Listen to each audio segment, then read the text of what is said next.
Well, ladies and gentlemen, looks like the Acolyte is unfortunately actually going to be released. I know you guys are just so excited for the Acolyte. I can hear it. I can literally hear it through my computer right now. The excitement that's coming from this statement. But yes, ladies and gentlemen, the Acolyte is apparently going to be released, and the recent ratio, let's just say, on YouTube that the Acolyte just received is just a glowing example of how much people have completely given up on Disney Star Wars. Yes, yes. In a very woman-centered world, which I was very excited to kind of be in that, because I feel like Star Wars is very like patriarchal, so it was kind of cool to have like this sort of woman-centered figure.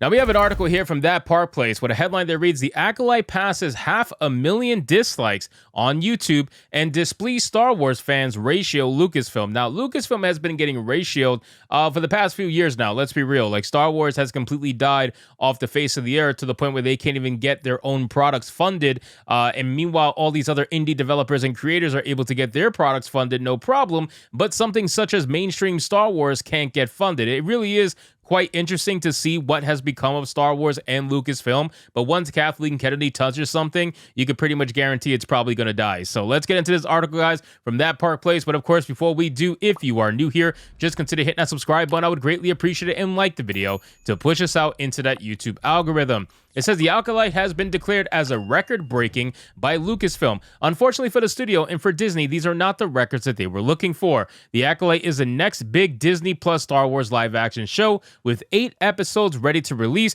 over June and July. Created and crafted by Leslie Headland, previously most well known for being personal assistant to Harvey Weinstein, The Acolyte takes place in an era of Star Wars lore known as the High Republic. But potential fans of Star Wars don't seem too high on this next effort out of Lucasfilm, judging by the response on YouTube. Now, ladies and gentlemen, the ratio is massive, okay? Massive. And you also got to imagine the fact that they're deleting dislikes, okay? We have literal proof of this. They have deleted dislikes multiple times for many different adventures with Disney when they put it up on YouTube. So I would imagine that the dislikes were probably even higher than this. But even with the deleted dislikes, even after everything has been accounted for, you're still ratioed to a number of 177,000 upvotes to 501,000 downvotes. That is massive, people. And let's be real. Anybody shocked by this? I mean, the Acolyte is going to go the way of Echo. It really is. I would imagine it's probably going to be a little more successful than Echo, only because, you know, it's Star Wars. It still has that fan base that's holding on, hoping that somehow, some way, it's going to go back to the way it was, and it's not. Everything will lead back to Rey. It always will lead back to Rey, and Star Wars is just going to be dead. It is. It is what it is. As of 10 a.m. ET on March 25th, 2024, the Acolyte trailer had managed to earn 177,000 likes on YouTube, but was dwarfed by dislikes. More than 500,000 people now have disliked the trailer, with a ratio that could put the video in contention with some of the most prolific ratios in the history of the platform. With only 5 days of public availability, there is also no guarantee that this number will stay where it is. In fact, this could get far worse, which it probably will. It probably will. Let's be real. Many people are just waiting to absolutely destroy the Acolyte.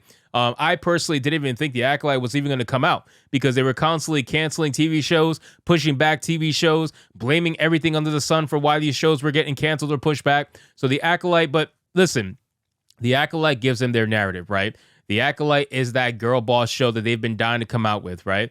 It doesn't surprise anybody. They're going to come out with this show one way or another. They have to, because they can't cancel this, right? The last time they canceled something that was girl boss like this was Batgirl. Like, they can't do this. They have to come out with the Acolyte, and they're going to learn from Warner Brothers, and they're just going to push it out there, and they're going to figure out a way to make it work, and they did.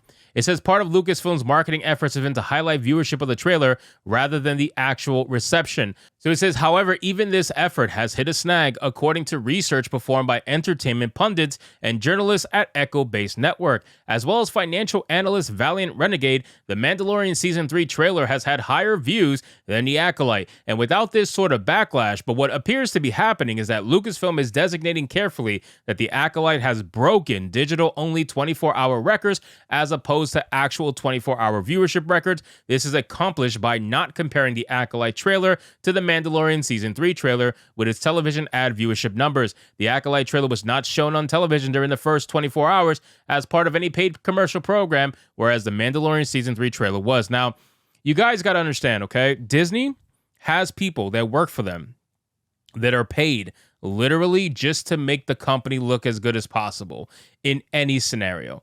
In this particular scenario, they're going to look for the number that's going to make them look the best. If it's not viewership, it's going to be likes. If it's not likes, it's going to be impressions. If it's not impressions, it's going to be social media impressions. Like, they're going to find something, anything that is a big number that can make them look good, and they will always find something and spin the narrative around that number. In this case, it happens to be the 24-hour number. That's what they're focusing on. It's the same thing they did with Echo, right? They released all the episodes in one shot, and then they claimed massive viewership for the first week that the show came out, and then they never talked about it again. That's what they did, and we knew that was going to happen. We said that before Echo even came out. We said they were going to do that. That's why they're releasing all the episodes at once, so that it can make it seem like the show is successful. Well, guess what? Nobody talked about the show after the first couple of episodes, and it's dead. The show is dead. It is literally moved on. That's the problem with this content. They're not making anything that's long-lasting anymore. Hollywood is really not making anything that's epic or long-lasting or that anybody's going to talk about over the next 20 years.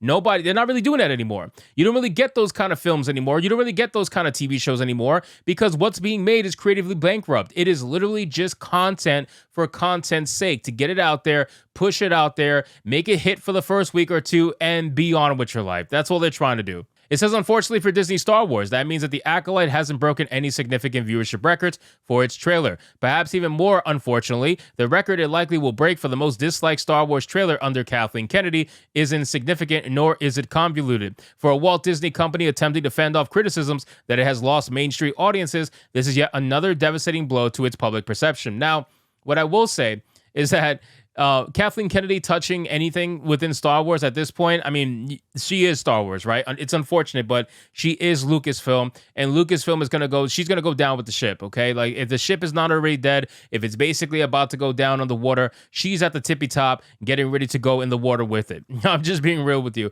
Kathleen Kennedy, unfortunately, is synonymous with Star Wars now, and that's why I constantly try to tell people that Disney Star Wars is dead. Stop looking to Disney Star Wars to get your actual Star Wars that you love, because it's going to happen few and far between. They'll give you little nuggets here and there, but they're going to top every one good show you get. You're going to get 5 girl boss shows. I promise you. So if you're not ready to deal with that, then you should probably look for something else for your entertainment ultimately at the end of the day. And then on top of that, ladies and gentlemen, we know that this show is going to come out. People are going to talk about it for a week, and then it's dead. It's going to be dead. Nobody's going to be talking about this show after the next couple of weeks, and everybody's going to be looking for the next thing to hate, because now people don't watch shows anymore to watch shows, because the shows are so bad now that people are finding their own entertainment in roasting the shows. That's just the truth of it. There's a lot of people out there that are watching YouTubers just to see them roast the TV shows that they themselves don't want to watch. That's how bad things have gotten for not only Disney, but mainstream Hollywood as a whole. Like, everything they come out with, for the most part, just gets roasted into oblivion, and we move on. Velma Season 2 is about to come out. What's going to happen to that? It's going to get completely roasted, and it's going to get forgotten about. That's what happens with these TV shows now. They're not meant to be long-lasting. They're not meant to be anything creative. They're just content to get spit up and just completely destroyed, and that's it. You move on with your life. So anyway, guys, thank you so much for watching this video. I hope you did enjoy it, and if you did, consider leaving me a subscribe. I would greatly appreciate it. Don't forget to like the video, comment, let me know what you thought, and I'll see you guys on the next one. Hypnotic out. Yeah, I just try to treat everything as if we're on RuPaul's Drag Race. That's kind of like my... Just work the runway, work the runway. You worked that runway.